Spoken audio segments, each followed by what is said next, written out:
अच्छा एक कमेंट आया है, लेने जाओ तो मार्केट हाई एंड सेलिंग के लिए जाओ तो market low and slow, dealer and company always in profit. अच्छा पहली बात तो ये है कि ये इतनी ज्यादा नहीं है, पहले ही होता था। बिल्कुल आपकी बात ठीक है। कोई भी एक छोटी सी हाउसिंग सोसाइटी होती थी, मैं तैयार यूनिट की बात कर रहा हूँ, ये जो फाइलों वाला सिस्टम है ये तो बाद में आया। तो उसमें ये होता था कि 5-6 डीलर ही साइट के ऊपर उनके ऑफिस वगैरह होते थे और उनकी मनापली होती थी। अगर कोई बंदा सेल करने जाता था तो उसको अपने हिसाब से रेट देते थे परचेज करने वाला। लेकिन सोशल मीडिया आने के बाद जो है ये सिलसिला अब रुक गया है। अब आपके पास बड़ी आसानी है, अब आप खुद वर्किंग ना करें। मैं इससे पहले भी बहुत सारी वीडियोस मैंने इस टॉपिक के ऊपर बनाई है कि भाई अगर अब तो आपने रियल स्टेट का काम करना है, प्रॉपर्टी सेल करनी है, परचेज करनी है, तो फिर कम से कम कुछ टाइम लगा के इसका नॉलेज लाजमी ले। अगर एक बंदा कहता है जी मैं पैसे के जोर के ऊपर ही रियल स्टेट में इन्वेस्टमेंट करूंगा और वहां से बहुत बड़ा प्रॉफिट कमाऊंगा, तो ऑलरेडी इस फील्ड के अंदर कुछ काली भेड़ें भी मौजूद होती हैं, शातिर लोग मौजूद होते हैं, तो आपको नुकसान हो जाएगा। तो इसलिए मैं कहता हूं कि भाई पहले दिन नहीं 1 करोड़ रुपए का प्लॉट लेने से बेहतर है कि कुछ अरसे के लिए आप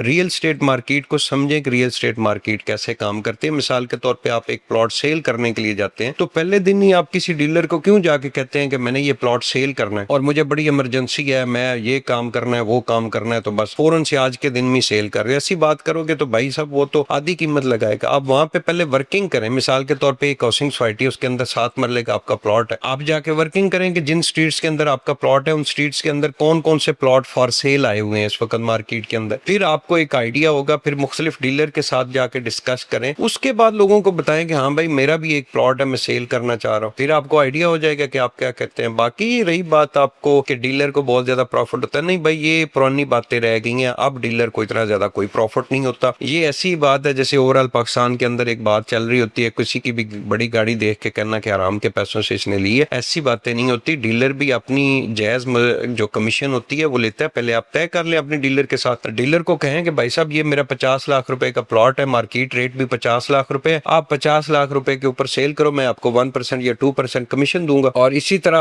अगर आप परचेज करने जा रहे हो तब भी ये बातें क्लियर करो। दूसरी बात कि एक डीलर के ऊपर डिपेंड ना करो कि भाई आप जानने वाला है या मेरा कजन है या फलां है तो बस दोस्त है तो इसी के थ्रू प्रॉपर्टी खरीदनी है। भाई आप 4-5 जो रियल स्टेट के एक्सपर्ट लोग हैं उनके साथ मशवरा करें, वहां पे उनके पास जाएं, उनके साथ अब उनको अपना प्लॉट शेयर करें, परचेज करना है तब भी उनसे डिस्कस करें। जिसकी मुनासिब डील आपको लगती है उस बंदे के साथ आप डील करें। तो ये थोड़ी सी एजुकेशन आपके लिए जरूरत है। अगर आप ये थोड़ी सी एजुकेशन ले लेंगे तो मेरे ख्याल में कोई डीलर या कोई भी हाउसिंग सोसाइटी का मालिक आपके साथ फ्रॉड नहीं कर सकता।